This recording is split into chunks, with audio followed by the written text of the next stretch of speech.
Dober dan. Lep pozdrav na novinarski konferenci po 12. seji vlade.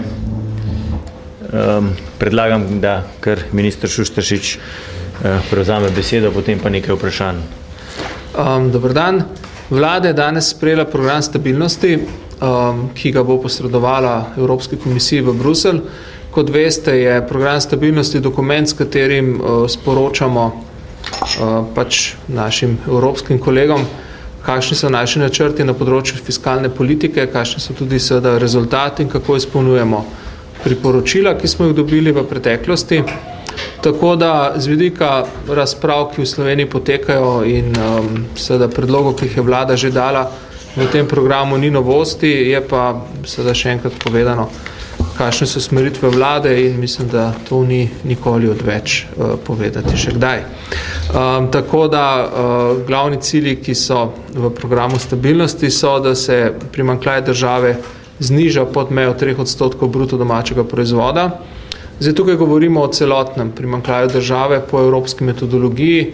Tisti, ki to spremljate podrobneje, veste, da je ta primanjkljaj običajno nekoliko večji od ožjega proračunskega primanjkljaja. Mi imamo za proračunski primanjkljaj že letos ne samo cilj, ampak tudi v državnem zboru obravnavi že zakon in rebalans, ki pomenita, da bo letos primanjkljaj proračuna države na tej ravni 3%, prihodnje leto pa celoten primanjkljaj javnega sektorja, izračunan po metodologiji, ki se uporablja. S tem bomo tudi izpolnili cilj oziroma obvezo, ki jo je Slovenija dala v predhodnih programih stabilnosti, zaradi tega, ker je bila vključena v te postopke, ki so jih deležne države, ki imajo previsok oziroma presežen primanjkljaj.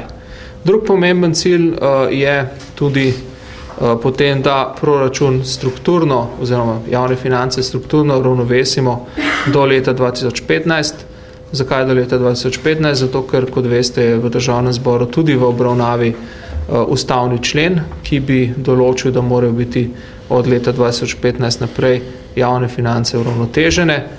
Konkretno po simulacijah, ki smo jih naredili za ta program stabilnosti, to pomeni, da bi primanjkljaj takrat v letu 2015 še vedno bil nekje malo pod 0,5% bruto domačega proizvoda, celoten primanjkljaj strukturno, bil pa ta primanjkljaj nič. Kaj to pomeni? To pomeni, kar je logika tega fiskalnega pravila, ki ga želimo zapisati v ustavo, ker tudi leta 2015, vsaj po tekočih, posedanjih zadnjih napovedih Umarja, gospodarske razmere še ne bodo nekje na trendu, bomo takrat, če bodo takšne gospodarske razmere, kot se zdaj predvidevajo, še vedno lahko imeli primanjkljaj v višini, kot sem rekel, 0,4% bruto domačega proizvoda.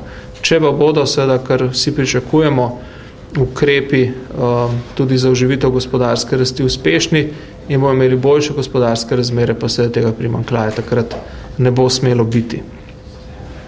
Tretji sklop ukrepov, o katerih govorimo, so ukrepi na področju finančnega sektorja.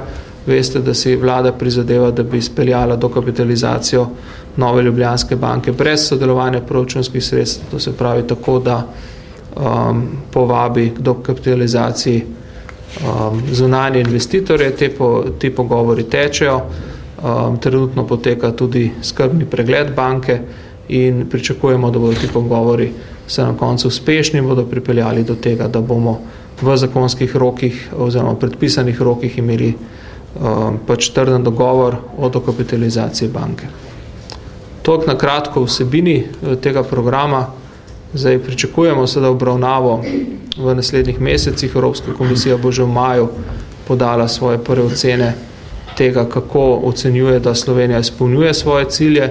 Mi bomo pa seveda sproti, to že zdaj počnemo, tudi jih obveščali o vsem, kar se v Sloveniji dogaja, sprejemanju zakonov, morebitnih dogovorih s sindikati in podobne stvari, tako da skozi ta proces bodo seveda te naši cilji, ki smo si jih postavili, tudi vedno bolj prepričljivi, da jih bomo tudi zares dosegli. Program stabilnosti je odvisen tudi od zakona o uravnoteženju javnih financ. Glede na to, da je vodja pogajalske skupine gospod Vizjak, predlagam, da še gospod Vizjak poda trenutno stanje na področju pogajanj. Torej, spoštovani, lepo pozdravljeni.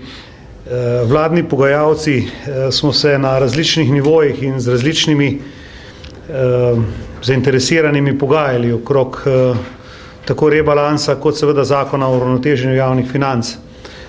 Z enim samim ciljem, da kar se da uskladimo in dosežemo kar se da širok konsens oziroma saj nenasprotovanje predlaganim rešitvam.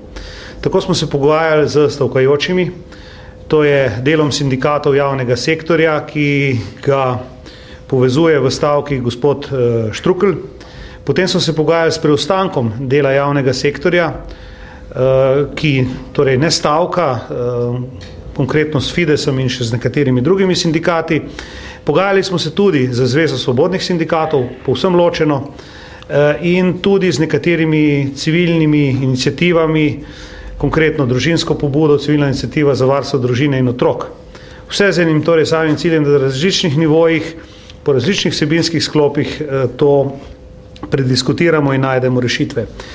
Torej, kar se tiče stavkovnega odbora in potem dela podskupin, tako za plače zaposleni v javnem sektorju in druge prejemke iz delovnega razmerja, moram reči, da pozdravljamo zadnji približevalni predlog, ki je bil z njihove strani ponujen, torej znižanje za 8% plač ob odpravi obeh plačnih nesorazmerij. Menimo, da je to pravi signal, da se velja pogajati naprej in iskati seveda rešitve tako v približevanju na tem področju, kakor tudi še pomembneje področju regresa za javne uslužbence za letošnje leto in prihodnje leto, ter seveda ostalih povračil povezanih z delom, še posebej kilometrine za prevoz na delo. Tako da tu ocenjujemo, da bomo v prihodnjih dneh, prihodnem tednu intenzivirali in probali doreči te stvari in seveda upanje obstaja tudi po včerajšnjem sestanku pri premijeju, da bomo seveda naredili vse, da najdemo neke vrste vsaj večinski konsens okoli tega. Nekoliko bolj zadržani, z optimizmom smo pri drugi podskupini, to je podskupini, ki se pogovarja glede normativov in standardov v šolstvu.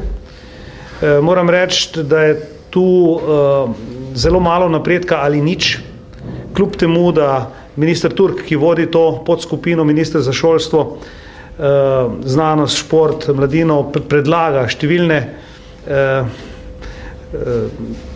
torej ukrepe, kako približati, vendar na nasprotni strani ni popuščene niti za milimeter in seveda tu je nekoliko manj dobre volje in nekoliko manj optimizma, kar se naše strani tiče in zato seveda bo še narejen kak dodaten napor, vendar je upanja tu vse manj. Zdaj, sam osebno moram pa izraziti veliko razočaranje. Namreč na prvem sestanku, ko smo se sestali pred stavko z sindikati, stavkajočimi sindikati, smo se dogovorili, da bo tretja podskupina, ki jo vodim sam, govorila o socialnih vprašanjih. Torej o vprašanjih, kajti ena izmed stavkovnih zadev je bila tudi ta, da razgrajujemo temelje socialne države. Razumeti je bilo, da seveda jih tu skrbijo posegi v družinsko politiko, v socialne transferje in podobno. In takrat je bilo tudi dogovorjeno, da gospod Štrukelj oziroma sindikati sporočijo ime pogajalca in tudi predlagajo termin prvega usklajevalnega sestanka na to temo do danes. Do tega trenutka strani stavkajočih nismo dobili podatka ne o tem, kdo bi se pogajal z nami in seveda kdaj. Torej, moram reči, da je bilo to nekoliko presenetljivo za mene, da je torej stavkajočim zgolj za plače in za normative in standarde v šolstvu. Smo se pa seveda okoli teh vsebin, socialnih vsebin pogajali tako za Zvezo svobodnih sindikatov, ki vzpostavlja seveda tudi problematiko, poleg te družinske, tudi problematiko brezposelnih in problematiko praznikov, ter z civilnimi iniciativami na tem področju.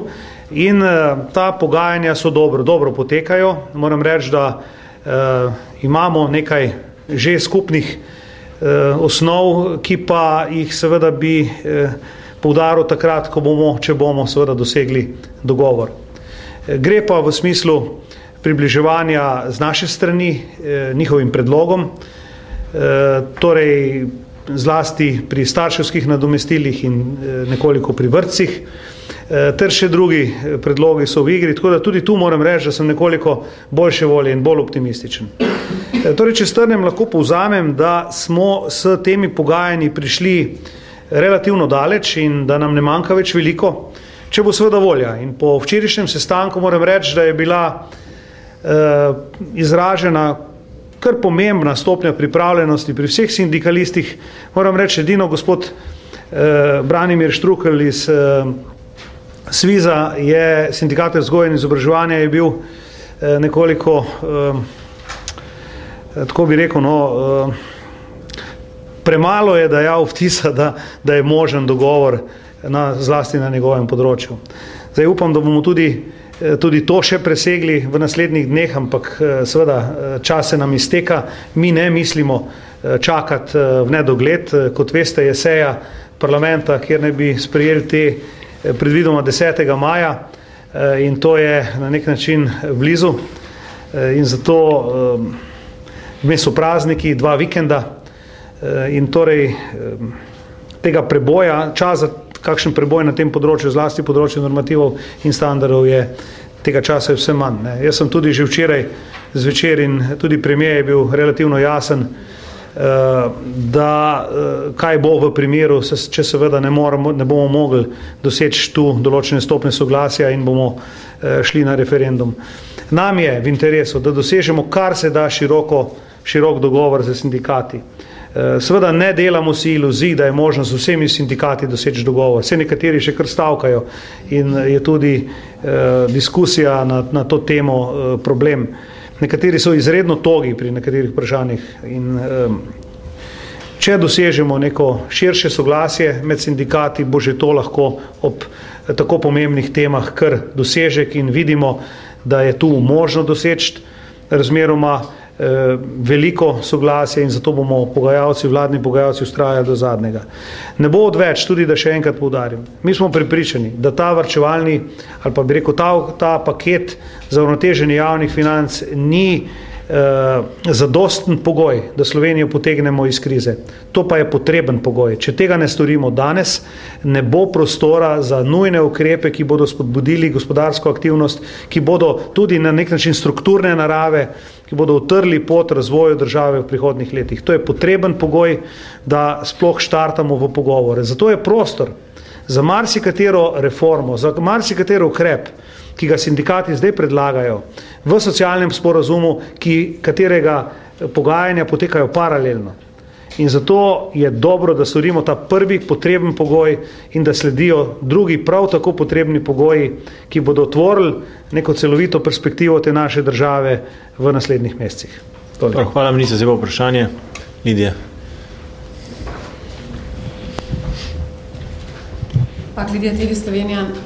2 vikenda sta zdaj vmes do seje, ste omenili, kdaj se bodo nadaljevala pogajanja in pa ali je ta vaš optimizem zdaj razumeti tako, da je to 8% znižanje plač in pa regres, kakršnega predlagajo sindikati, za vlado sprejemljivo? Ne, to ne pomeni tega. Pomeni pa, da smo na dobri poti, da velja narediti še kakšen napor v smislu zbližanja stališč in poiskanja teh skupnih rešitev in seveda to ne pomeni, da smo mi na karkoli že pristali. Moram pa poudariti eno pomembno stvar, da če bi seveda ob takem znižanju odpravili plačna nesorazmerja, to pomeni, da nas ta naloga in ta obveza ne čaka več v prihodnje in tudi to je nekaj vredno. Zato menimo, da je celovitost povezana seveda še z drugimi vprašanji tu ključna in da bo na koncu štela. Zato bi samo zgolj potrditev pač enega izmed delov pogajanj bila seveda nezadostna in ne morem potrditi tega vašega, da je to za vlado sprejemljivo. Kdaj se nadaljujejo pogajanja? Jaz mislim, da čim prej. Jaz bom že tokom današnjega dneva z deli ki sem jih omenil, nadaljeval ta pogajanja. Že danes. Erika. In danes so potekala pogajanja. Ne. Seveda so pa nosilci podskupin tisti, ki koordinirajo tudi termine teh pogajanj za naprej, gospa Pohalova in minister Turk, in jaz verjamem, da bo možno do sredine ali pa bi rekel do konca prihodnega tedna, ko se iztekajo seveda tudi vsi roki, dogovoriti vse. Jaz mislim, da je nekje sreda, četrtek tisti končni rok za pogovore. Erika Pečnik, Pop TV. Včeraj ste rekli, da če boste umaknili nekatere varčevalne predloge, kar se tiče socialnih vprašanj, da bo šlo to na račun javnih uslužbencev. Slišati je bilo tudi o nekem trajni zamrznitvi plač. Kaj konkretno ste mislili s tem, če se umaknejo nekateri socialni varčevalni predlogi? No, pogledajte, to, kar si je prvošel gospod Štrukelj, enostavno ne drži, govorijo o nekih 30%. To je želel seveda dramatizirati zadevo povsem po nepotrebnem. Ne. Namreč vsak procent pri plačah javnih uslužbencev zelo, zelo veliko pomeni pri socialnih transferih. Ne. Tako da mi ne govorimo tu o desetinah procentov, gotovo pa o procentih. Ne. In včeraj smo bili zelo jasni in tudi gospod Štrukelj je zelo jasno razumel sporočilo, da se seveda vlada mora prilagoditi razmeram, če bo potisnjena v referendum, in bo seveda naredila vse, da ta referendum dobi, kar pomeni, da bo zelo, zelo proučila ukrepe, ki imajo relativno nizko podporo v javnosti in jih seveda omilila, in stopnjevala pri ukrepih, ki nimajo podpore oziroma ki imajo podporo v javnosti. In če pogledamo analize, lahko zelo jasno ugotovimo, da so ukrepi na socialnem, družinskem področju relativno slabo sprejeti v javnosti in velja tu umiliti zadevo, in da so ukrepi zlasti nekateri, ki posegajo v javni sektor, razmeroma dobro sprejeti v širši javnosti. Govorimo med potencialnimi udeleženci referenduma, in zato seveda bomo kompenzirali spad z ukrepi ali pa nekako stopnjevanjem ukrepov na tem, ampak ne govorimo o desetinah procentov, kot si je to privoščil gospod Štrukelj včeraj. Bi lahko prišlo do trajnega znižanja plač? Poglejte, ukrep zniževanja plač je seveda zelo, zelo povezan z nadaljnimi gospodarskimi aktivnostmi v tej državi. Vedno in tudi javni sektor bo deležen dela rasti. To je prav, ampak do rasti moramo priti. In jaz mislim, da preko bo rast krajši, bodo tudi te finančni učinki na javni sektor. Včeraj so sindikati zahtevali še nekaj drobnari, kot jim pravijo sami, pri kilometrini, pa pri benzinu, koliko se mora povrniti, pri dopustu in tako naprej. Je tukaj vlada pripravljena toliko popustiti sindikatom, da boste se na teh točkah zbližali? No, jaz verjamem, da je tu možnost zbližanje in v korist torej obeh pogajalskih strani. Jaz tu vidim prostor za dogovor. Marko Milenković, Kanala.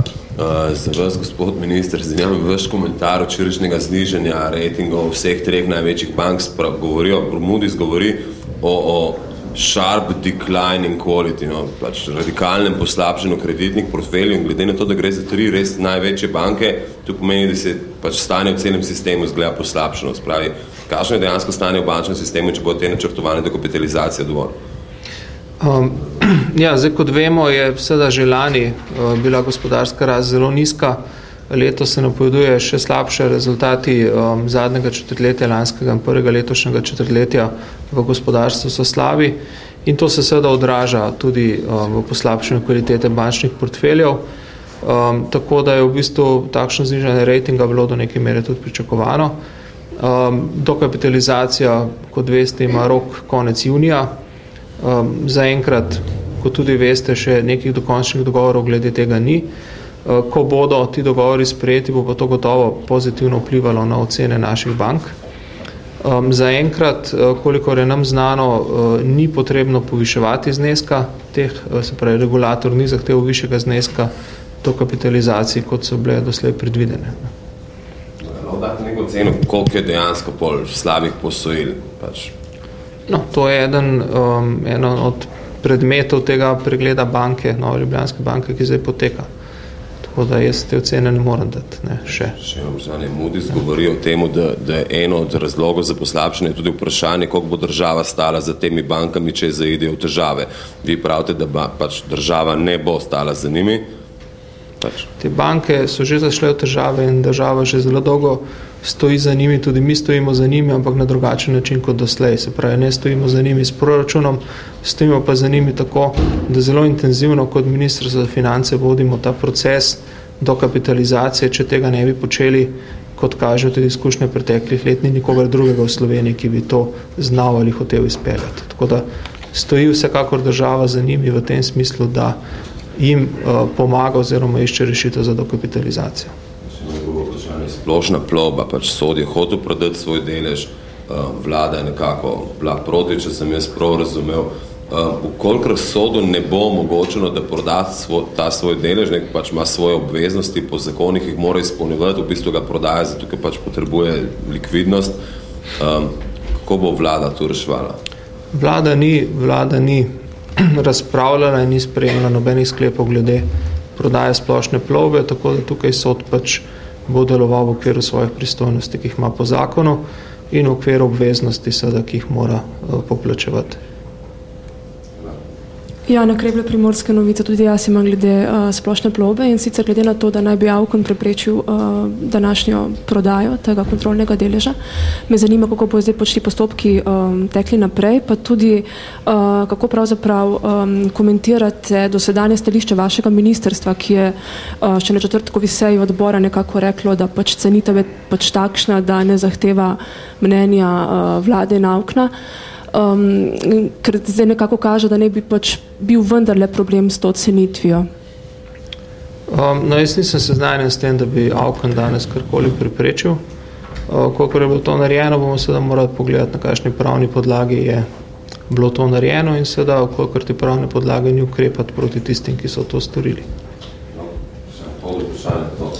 Avkon je rekel, da sama knjigovodska vrednost, ki jo upošteval Sod, ni dovolj, da tle treba pač k temu prišteti še pač pribitek zaradi same opcije. Pač na ta delež obstaja prodajna opcija in da zato je pa zdaj vrednost se skupaj več kot 5 milijonov na koncu namesto Avkona, boste odločili vi. Glede, mi nismo bili tega mnenja takrat, ko smo te zadeve pogledali. Če je pač danes prišlo do kakšnih ukrepov Avkona, bomo morali te zadeve še enkrat pogledati in ponovno oceniti, kdo ima tukaj prav. Ne. Tadeja Vrtovec, STA. Gospod minister, bi prosila en komentar na priporočila oziroma odziv OECD, da je odzem dela pristojnosti AUKN odmik od dobre prakse. Vejte, mi smo OECD zelo natančno informirali o tem, kakšna je vsebina tega zakona oziroma zakonskih sprememb, kaj so bili razlogi, ki so nas temu pripeljali. Nismo bili edini, ki smo OECD o tem informirali, ne? In seveda ta različna stališča, ki so v slovenski javnosti in politiki do tega bila, so se očitno prenesla tudi v OECD, ki pač se odziva diplomatsko. Kar je za nas bistveno, je to, da pripravljamo že zdaj nov zakon, popolnoma drugačen koncept upravljanja z državnimi naložbami. Tudi o tem ves čas komuniciramo tudi z OECD-em, z njihovo skupino za upravljanje podjetij v državni lasti. Zaenkrat so bili tam tudi odzivi pozitivni, da gremo v pravo smer. Mislim, da bo vlada v začetku maja že sprejela ali pa obravnavala ta izhodišča, kako želimo to narediti in potem s tem začnemo takoj pripravo zakonov. Mislim, da do poletja bo zelo jasno, kakšno bo upravljanje, kako bo urejeno upravljanje državnega premoženja v Sloveniji. Nekaterih inštitucij, ki jih danes imamo, prav gotovo ne bo več. S tem pa tudi ta razprava v teh 3 mesecih prihodnega obdobja postala brezpredmetna. Lidija. Omenili ste, da poteka skrben pregled v Novi Ljubljanski banki. Lahko, verjetno ne boste povedali, kdo to upravlja, ampak mogoče katere institucije in kdaj bo to končano in kaj pričakujete od tega? Zdaj, kdo to upravlja, vam ne bom povedal. Končano bo pa, zdaj mi pričakujemo, da bo tekom naslednjega meseca, da bodo glavni rezultati že znani. Je pa ta rok zelo kratek, se pravi, v nekaj tednih bi želeli imeti glavne rezultate tega. Ne samo mi, ampak tudi potencialni investitorji, seveda. Za ministra Vizjaka še eno vprašanje. Do sedaj ste ustrajali, da vlada želi znižati plače za 10%, 50% pri regresu, da je to minimum in da pač preko tega se ne gre, ta zadnja ponudba 8%. Pravite, da jo pozdravljate, da pa še ni dovolj. Koliko pa še je manevrskega prostora oziroma na katerih točkah se boste poskušali približati? Zadnja ocena je, da sindikalni predlog prinese 120 milijonov. Je tako? No, na vseh področjih se bomo skušali tudi pri plačah. Zdaj ta razlika ni več tolikšna, kot je bila. Ne. Če vas prav informiram, no, je bila zadnja ponudba vlade 10% in odprava enega plačnega nesorazmerja, ne, kar pomeni neto učinek 7,5%. Na to je bil v razpravo in v proučiten dan predlog, ki ga vlada ni zanikala, oziroma ki ga vladna pogajalska podskupina ni zanikala, to je, da gre za 10% in odpravo 2 plačnih nesorazmerij, to so bili izračuni. Ta zadeva ni bila potrjena nikoli kot neka novo pogajalsko izhodišče, ampak kot neka varianta, ki smo jo proučili.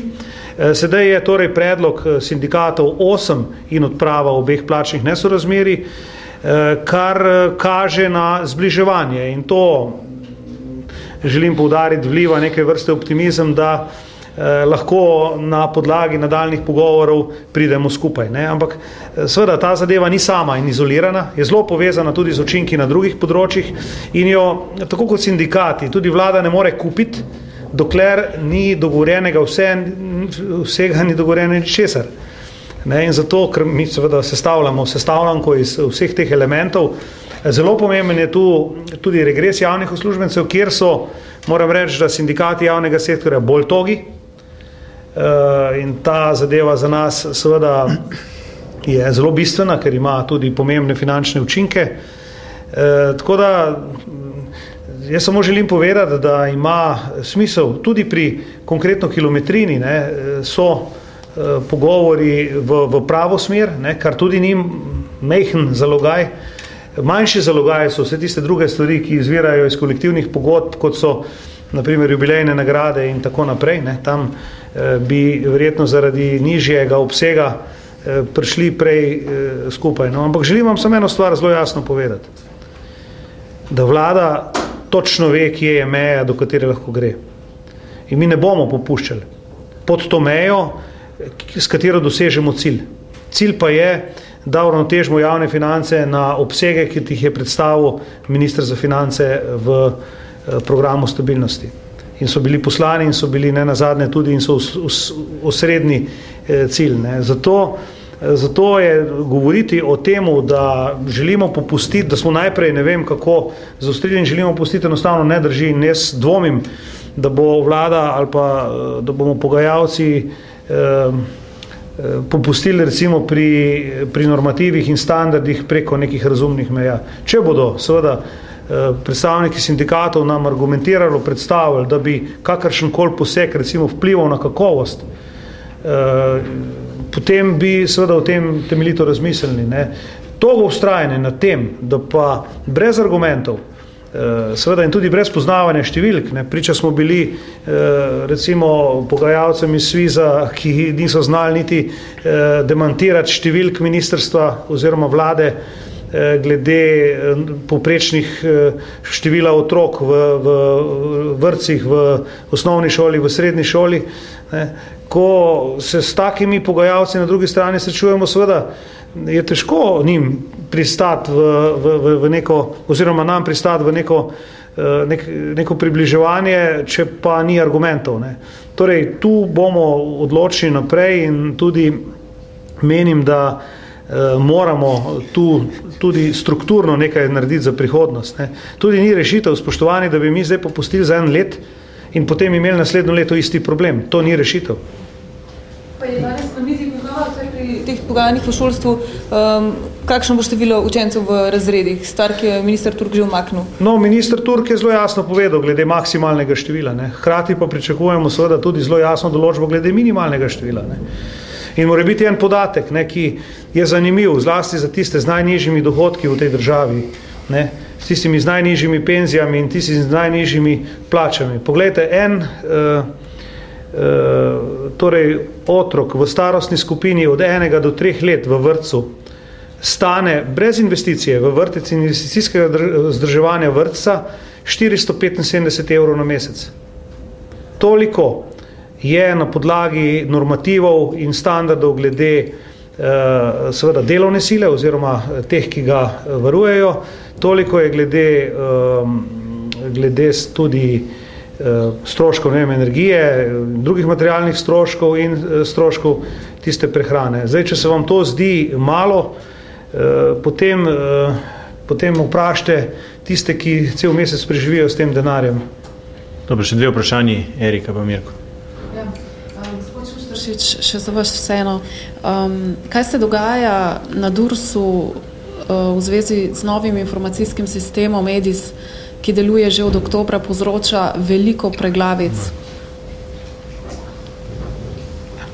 To je nekaj, kar rešujemo, sedaj sproti iščemo rešitve, ni pa vlada danes o tem razpravljala, tako da vam kaj več o tem ne moram. Tudi mene zelo zanima in se s tem ukvarjamo. Kaj ste pa do zdaj ugotovili? Ne bi zdaj o tem res, ni to tema tega zdaj. Ni bilo na seji. Marko, prosim. Če lahko date isto za vas, gospod minister Šuštaršič, če lahko date eno oceno, glede na to, da kreditni krč pri nas še traja, da bonitete padejo bankam, se banke ne da se bo draže zadolževale, ker se v bistvu ne morejo, koliko to vpliva na gospodarstvo, kolikšen delež paca BDP-ja gre pripisati temu, da so pač banke v stanju, kakršnem so. Zdaj postavili ste zelo natančno in konkretno vprašanje, za katerega bi najbolj moral nekdo narediti kakšne izračune.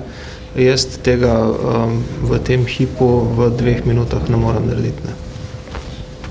Dobro, hvala za vprašanja, hvala ministrima za pojasnila. Jaz bom pa predstavil še 2 ali 3 dodatne točke za naše seje vlade. Vlada je obravnavala in potrdila akcijski načrt za izvajanje akta za mala podjetja 2012-2013.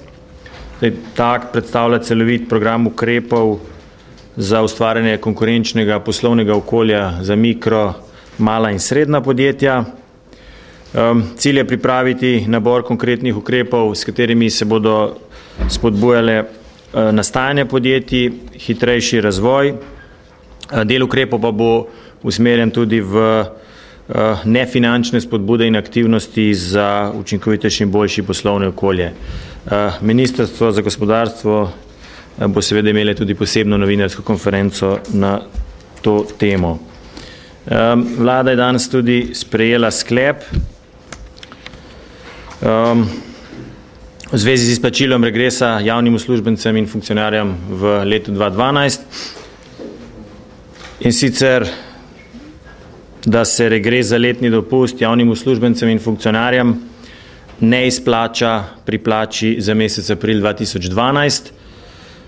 Vlada s tem sklepom nalaga ministrstvom, da o tem seznanijo vse porabnike proračuna iz svoje pristojnosti, in pa vlada nalaga ministrstvu za finance, da z vsebino tega sklepa seznani vse nevladne proračunske uporabnike, pravosodne organe in občine. Vlada je imela še nekaj kadrovskih odločitev, in sicer je na predlog ministra za pravosodje imenovala državnega sekretarja Ministrstva za pravosodje in javno upravo, in sicer Helmuta Hartmana. Imenala je pa tudi člane oziroma dala soglasje k imenovanju članov zdravstvenega sveta pri Ministrstvu za zdravje, sicer pod vodstvom profesor dr. Metke Zorc. Na kratko to, če so še kakšne vprašanja, prosim. Zakaj danes ni bilo potem na seji te splošne plovbe? Ker prejšnji teden je gospod Žerjav napovedal, da se boste pogovarjali zaradi neusklajenosti med Ministrstvom za gospodarstvo in finance, zaradi tega, ker je že pozen rok. Ne, ampak vse včeraj je minister Černač na novinarski konferenci oziroma 2 dni nazaj povedal, da vlada ni pristojna oziroma nima nikakršnih pristojnosti v zvezi z odločanjem o prodaji te opcije. Tako da vlada o tem ni razpravljala. Prosim. Sem za enega drugega novinarskega kolega, prosim za odgovor na vprašanje v zvezi z državno proslavo konec aprila. Zakaj se vlada ni odločila za organizacijo oziroma kritje stroškov proslave? Vlada se je odločila, da bo v letošnjem letu izvedla 2 proslavi. Zaradi pač vsesplošnega krčenja stroškov je ocenila, da sta te dve proslavi tisti, ki sta v tem ožjem okviru najbolj reprezentativni oziroma najpomembnejši z vidika pač skupne volje oziroma s tisti proslavi, ki združuje. Tako da odločitev je bila ne, da nekakšno proslavo ne gre, ampak glede na dana sredstva, ki so tudi razpolovljena, da se organizira pač ti dve proslavi. To so dan državnosti in dan samostojnosti. Eno vprašanje glede regresa. Skratka, ta regres zdaj ne bo izplačan v maju. Kdaj bo? Torej, kolektivne pogodbe in zakon o delovnih razmerjih navajajo skrajni rok 1. julij. In bo v taki višini, kot je predvideno zakonom, mislim, kot je bilo pač do sedaj? Zdaj, zakon o uravnoteženju javnih financ predvideva poseben dogovor v zvezi s tem. Današnji sklep vlade zgolj prelaga izplačilo, in torej, glede na to, da je to eden od tem pogajalskih izhodišč in pogajanj v zvezi z stavkovnim odborom in z ostalimi sindikati, pač dokler to odločitev ne bo sprejeta, do tega izplačila ne bo prišel. Ta sklep samo predvideva, da se torej z 5. majem za plačo za april regres ne bo izplačal. Se lahko zgodi, da ne bo izplačan tudi takrat julija? To je zakonska obveza. Julija bo tako kolektivne pogodbe, vse kolektivne pogodbe, včasih se sliši, da kakšne kolektivne pogodbe drugače predvidevajo, ampak vse kolektivne pogodbe predvidevajo izplačilo najkasneje do 1. julija. Kakšno vprašanje? Če ne, se vsem lepo zahvaljujem in vas lepo pozdravljam.